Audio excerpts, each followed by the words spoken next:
किसी ने अभी बयान दिया है कि झूठी सरकार। अब सोलंकी साहब क्या कहेंगे इस मुद्दे पर? जिस तरह से वाटर कैनन यहाँ पर चालू की गई, राजभवन जाने से रोका गया कांग्रेस को, आखिर सरकार का 1 वर्ष पूर्ण हो गया, जिस तरह से जश्न मनाया जा रहा है, लेकिन कांग्रेस पार्टी जिस तरह से विरोध कर रही है, आखिर क्यों ऐसी विरोध करने की जरूरत? देखिए, विरोध करने की जरूरत पड़ रही है। 1 साल के अंदर भारतीय जनता पार्टी ने कुछ भी नहीं किया। पूरे विधानसभा क्षेत्रों में देख लो या प्रदेश स्तर के ऊपर देख लो, जिस तरह से ये काम कर रहे हैं, पर्ची की सरकार है, पर्ची के हिसाब से काम करते आ रहे हैं। कोई भी किसी भी क्षेत्र में कोई डेवलपमेंट का काम नहीं हुआ, इनके पास में कोई काम गिनाने के लिए है ना, विधानसभा में कोई काम गिनाने के हैं। लेकिन जिस तरह से भारतीय जनता पार्टी के प्रधानमंत्री मोदी जी जिस तरह से अडानी जी को आगे बढ़ाने का काम कर रहे हैं, उनको बचाने का काम कर रहे हैं, जिस तरह से कोर्ट से लीगल नोटिस मिल गया, उसके बाद भी जो उनके बचाव में खड़ी हुई है पूरी भारतीय जनता पार्टी, उसके खिलाफ पूरी कांग्रेस कार्यकर्ता सब नेता सब एकजुट हैं। और इसी के खिलाफ आज राजभवन पर घेराव करने जा रहे थे। लेकिन ये पुलिस प्रशासन ने पहली बार देखने को मिल रहा है कि पुलिस प्रशासन ने बैरिकेड से पहले कांग्रेस के कार्यकर्ताओं को रोका है। उनको सिर्फ राजभवन जाने की परमिशन नहीं दी गई। अगर राजभवन में कोई कूच कर रहे, राजभवन के अंदर कोई जाने दे रहे या कुछ मिसबिहेव कर रहे होते,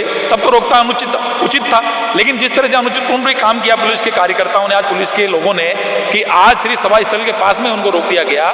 जो हमारा वहाँ पे कार्यक्रम था जाने का, राजभवन जाने का, राजभवन मार्च का जो प्रोग्राम था, वो सारा के सारा प्रोग्राम खोल कर दिया गया।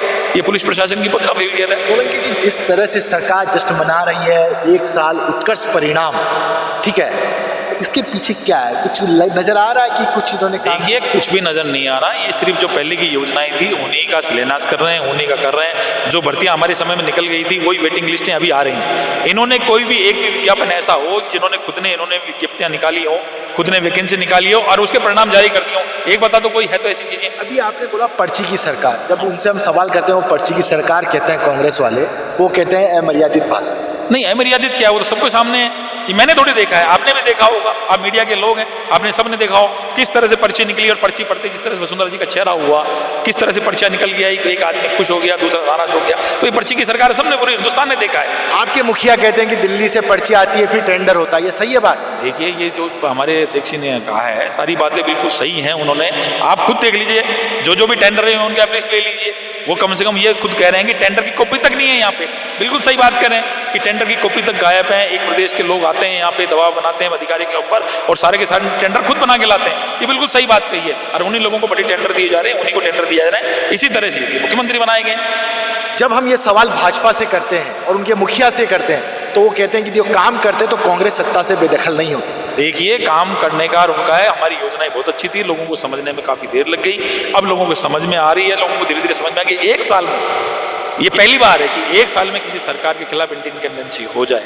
अगर आज चुनाव कराए जाएं, परिस्थितियां होती हैं चुनाव के दिन, जिस तरह से हमारी एमपी के 11 सीटें आई, अभी हमारे एमएलए में जरूर हमारी कम सीटें आई, उसके लोकल परिणाम थे, क्या क्या थे, क्या चीज़ हुई, वो सब लोग जानते हैं। लेकिन जिस परिस्थिति के अंदर, अगर आज की स्थिति में आप पूरे विधानसभा में किसी में देख लोगे तो कांग्रेस की स्थिति बहुत ठीक है। लोग अपने आप को अपेक्षित महसूस कर रहे हैं कि जो हमारी योजनाएं थी कांग्रेस की योजनाएं, वो योजनाएं बहुत अच्छी, लोगों को समझने में अब टाइम लग गया।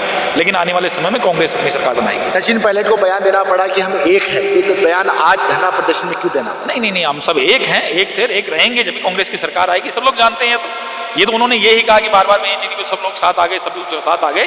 इस वजह से उन्होंने कहा था कि हम सब एक ही हैं, एक थे, एक रहेंगे कांग्रेस के साथ में। और उन्होंने ये भी कहा कि आने वाली सरकार हमारी बनेगी। हम जब सब मिलकर प्रयास करेंगे तभी तो कांग्रेस की सरकार हमारी बनेगी। और आने वाले समय में हमारे साथ 100% कांग्रेस की सरकार बनेगी। आज जो ये कार्यकर्ता थे, आप देखिए, पुराने कार्यकर्ता थे, सालों जुड़े हुए कार्यकर्ता थे, ये स्वैच्छिक बुलाए हुए कार्यकर्ता है। आपको कहीं भी कोई बसें वगैरह नहीं देखने को मिलेंगी, कोई बस में भर के कार्यकर्ता का।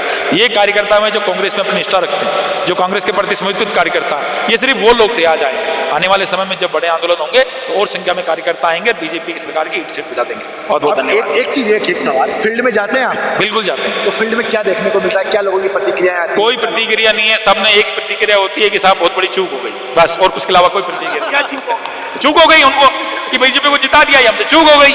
आने वाले समय